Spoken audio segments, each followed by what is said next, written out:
The afternoon sun beat down on the pavement outside the upscale federal building in downtown Atlanta. People in suits strolled past, heads down, glued to their phones, some sipping iced coffee, others rushing to meetings.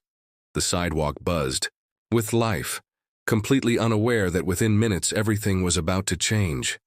Parked out front was a sleek black Rolls-Royce glinting under the harsh light.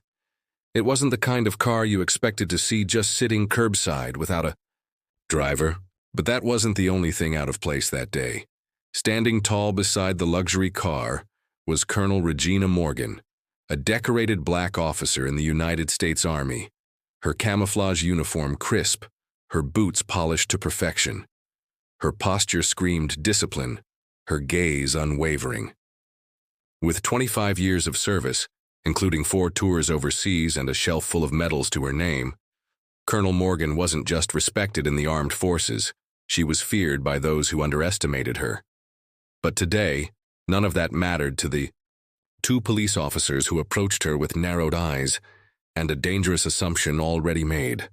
The officers, both white men in their early 40s, didn't ask any questions. They didn't request identification. They didn't care that she was standing outside a secured building she had full clearance to enter. All they saw was a black woman near an expensive car, wearing a uniform they likely assumed was a costume. That was enough. "Ma'am, step away from the vehicle," one of them barked, placing a hand on his holster. Colonel Morgan blinked, more puzzled than worried. "Excuse me?" "You heard me," the second officer said, his tone more aggressive. "Hands where I can see them." A few heads turned, a couple walking by slowed down, but most people just kept going. That's how it always started. Quiet, dismissive, brushed aside. Regina could have pulled rank right then. She could have flashed the DoD clearance card she kept in her chest pocket. But she didn't. Because she wanted to see how far they would go, and they went far. Within moments she was in handcuffs. Her uniform wrinkled as they twisted her arms behind her back, ignoring her calm but firm protests. They didn't even check her ID until after they'd dragged her halfway across the sidewalk, shouting commands like she was a threat. People stopped now. Phones came out. Whispers rose. Still, the officers kept shouting. "Suspect in custody," one said into his shoulder mic, chest puffed. Colonel Morgan kept her eyes forward, lips pressed tightly. She wasn't scared. She was calculating, timing, movement, reactions. She'd been in more dangerous situations than this with bombs falling from the sky. But this was personal. Then came the whisper. One of the officers leaned in too close. "You think that uniform makes you better than the rest of us? I bet you forged it. Got something to hide? How about we call in some charges? See how your record holds up after today?" That was when she realized it wasn't just racism. It was corruption. Something dirtier. Something darker. They weren't just arresting her. They were blackmailing her. "You messed with the wrong woman," she said quietly, almost to herself. The officer smirked. "Is that right?" With a single nod, she signaled to the onlookers. One of them, a young woman in heels and a blazer, tapped her earpiece and disappeared inside the building. Less than 3 minutes later, Colonel Morgan's phone, which the officers had seized, began to vibrate violently in one of their pockets. The badge numbers of the officers were being broadcast live on a secure Pentagon frequency. The call was from a general. The tone shifted in an instant. You know people in the Pentagon?" The lead officer stammered, color draining from his face. "No," Regina said, finally locking eyes with him. "I report to them." As realization hit, the officers froze. One took a step back. The other opened and closed his mouth like he was about to apologize. But it was too late for apologies.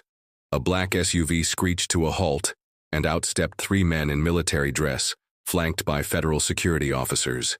The street went dead silent. But the story doesn't end there, because across town at the same exact moment, something entirely different but equally powerful was unfolding. On a packed city bus, a pregnant white woman struggled to stay upright as the vehicle lurched around a corner. Her hand gripped the pole, her face flushed from the heat. No one moved. No one offered a seat, except one. A young black teenager. No. Older than 17, wearing a worn hoodie and clutching a backpack that looked older than him, stood up without hesitation. "Ma'am, please, take my seat." She blinked at him, surprised by his kindness. She sat down carefully, and with a soft smile she whispered, "Thank you." But that wasn't all. As the bus pulled into her stop and she stood to leave, she handed the boy a folded note. "Don't open this until you're alone," she said. What he read would change his life forever. 2 moments, 2 lives, 2 choices. One thread of justice and humanity running through them both, and just as Colonel Morgan turned to face the officers who once manhandled her, now begging not to lose their badges, and just as the teen unfolded the note that would change his future, neither knew how deeply connected their stories truly were. But you're about to find out, because what happens next will leave you speechless. And the world. It's about to learn what real power looks like. Colonel Regina Morgan stood motionless for a moment, watching the 2 police officers stumble over their words, their faces pale as the men from the Pentagon approached. Every step those federal agents took across the pavement felt like thunder, like justice finally waking up from a long sleep. The crowd, now fully invested, began whispering louder. Some were still filming, others frozen in disbelief. But Regina wasn't focused on them. Her eyes were locked on the officers, their uniforms still neat, their badges still shining. But their confidence had shattered. One of the officers, the taller one with slicked back hair, cleared his throat. "Colonel, we didn't realize." She raised a hand, sharp and silent. It cut through the noise. "Don't speak unless you're spoken to," she said calmly. "You had your chance." The shorter officer fumbled with the handcuffs, trying to unlock them with shaky fingers. But one of the Pentagon agents stepped in and took over. The key turned with a soft click, and Regina's hands were free. She didn't rub her wrists. She didn't flinch. She simply rolled back her shoulders and looked straight ahead, like nothing could touch her. But inside, she was burning. Not just with anger, but with a cold, focused determination. Behind her, the black SUV's door opened again, and out stepped a woman in a dark gray suit. Short-cropped hair, sharp eyes, no expression. She handed Regina a folder without a word. Regina flipped it open and glanced at the contents. Her eyes scanned over details. Photos, documents, names. Her lips tightened. This wasn't just about 2 racist officers making a bad call. This went deeper. There were whispers inside the military, quiet conversations about a network of people, misusing authority, using their badges to intimidate, to extort, to protect something much bigger than themselves. And now she had proof that this wasn't random. It was organized. Still, she said nothing. She tucked the folder under her arm and walked past the stunned officers, past the crowd, and stepped into the black SUV without looking back. Across town, the bus jolted again, and Jamal, barely 17 and tired from a long day at school, sat, alone near the window. His knees bounced nervously as he stared at the folded piece of paper the pregnant woman had given him. It was still unopened in his palm. His curiosity itched, but something about her words made him hesitate. "Don't open this until you're alone." He slid the note into his backpack and looked out the window, watching the streets roll by. He wasn't used to kindness being returned, especially not with something that felt important. When he finally got off at his stop, the neighborhood looked the same as always. Run-down buildings, cracked sidewalks, the smell of fried food in the air. But something inside him had shifted, a small flicker, like a match just lit. He walked home, head down, avoiding the usual stares and side comments from people who assumed he was just another troublemaker. Jamal wasn't a kid with a perfect record. He'd skipped a few classes, talked back a couple times, but nothing serious, just tired.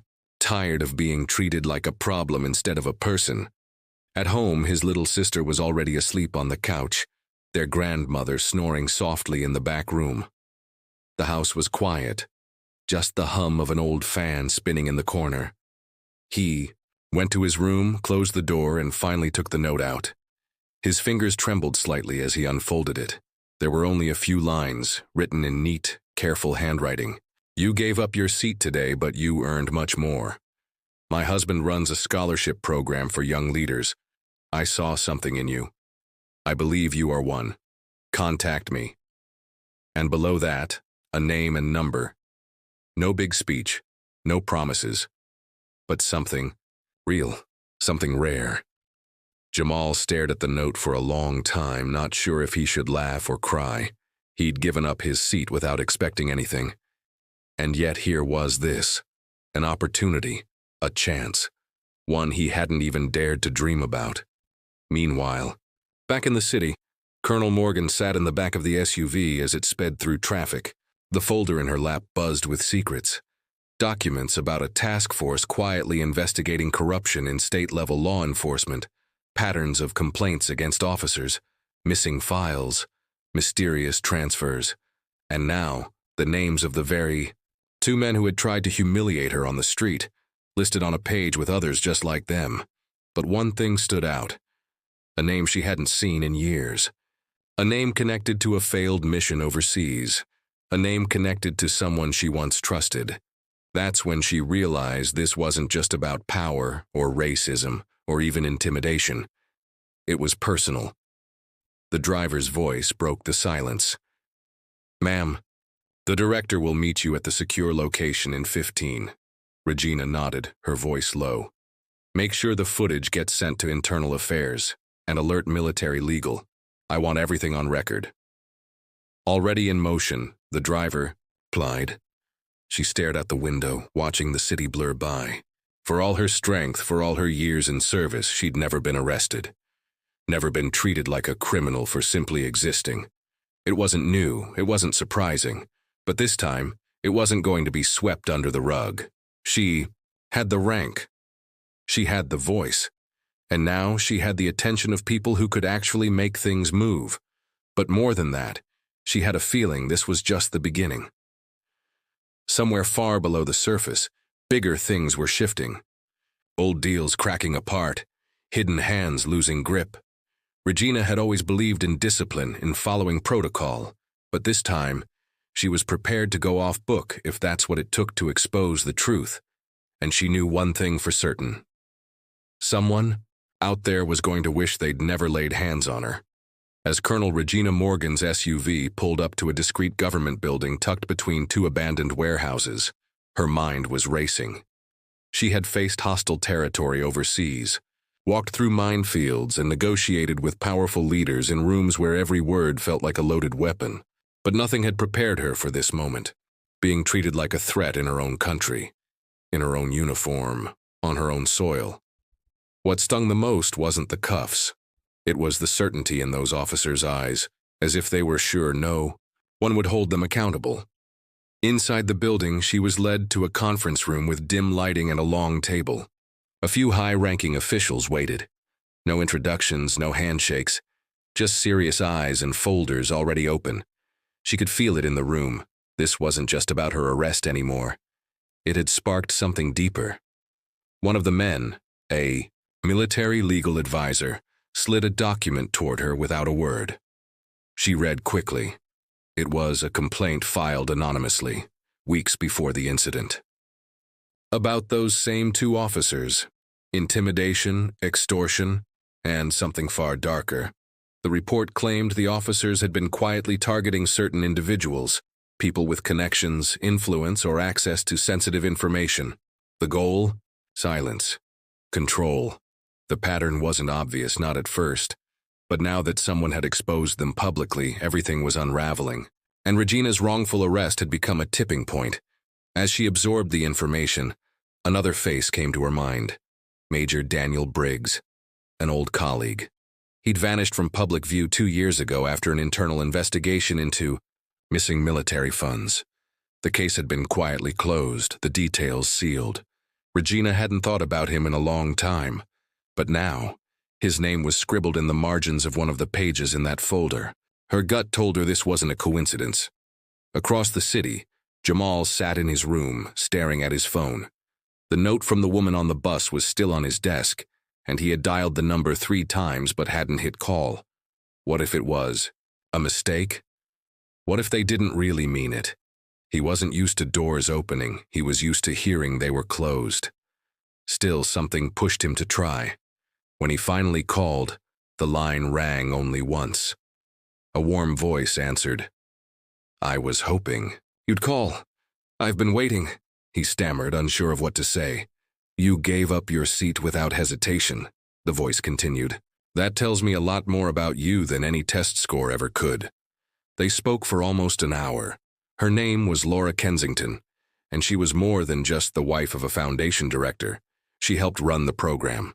She told him they offered mentorship, scholarships, internships, but only to students who showed leadership not just in grades, but in character. Jamal listened, amazed. For once, he didn't feel like he had to explain himself. She didn't ask him about his past. She talked about his future. Before they hung up, she said, "We'll send someone to your school next week. I'd like you to meet them." Back at the Federal Building, Regina's phone buzzed. A coded message appeared. One word. Confirmed. She stood up from the table. "I want to speak with someone in cyber intel," she said. "There's something about this I can't shake." One of the agents hesitated. "Colonel, with all due respect, and you've been through a lot, maybe it's time to step back." She turned slowly, her tone even. "I don't step back, I step in." They didn't argue. Later that night, as the city quieted down, Officer Miller sat in his apartment, the TV on, but volume low. He hadn't spoken a word since returning home. The sound of the handcuffs clicking open earlier that day kept replaying in his head. Not the noise, but what it meant. They had messed up badly. And not just because they'd arrested someone powerful, but because the people above him, people he didn't even know existed, had started asking questions. Real ones. He pulled out a burner phone and made a call. "She's looking into it," he said quickly. "She's digging. This is getting out of control." The voice on the other end was cold. "You were warned. You fix this, or you disappear." Miller hung up, hands shaking. He hadn't signed up for this. He thought he was just helping clean up the streets. But now he realized he'd been used. He wasn't part of the system. He was just a tool. And tools get thrown away when they break. In a quiet corner of the city, another piece of the puzzle clicked into place. A retired journalist, Nora Daniels, sat at her desk surrounded by old files. She had been following whispers about a rogue operation within the local police department for years. Stories that didn't make the news. People who vanished from the records. A trail of silent threats. No one had taken her seriously. Until now. She'd seen the footage of Colonel Morgan's arrest online. She recognized the names.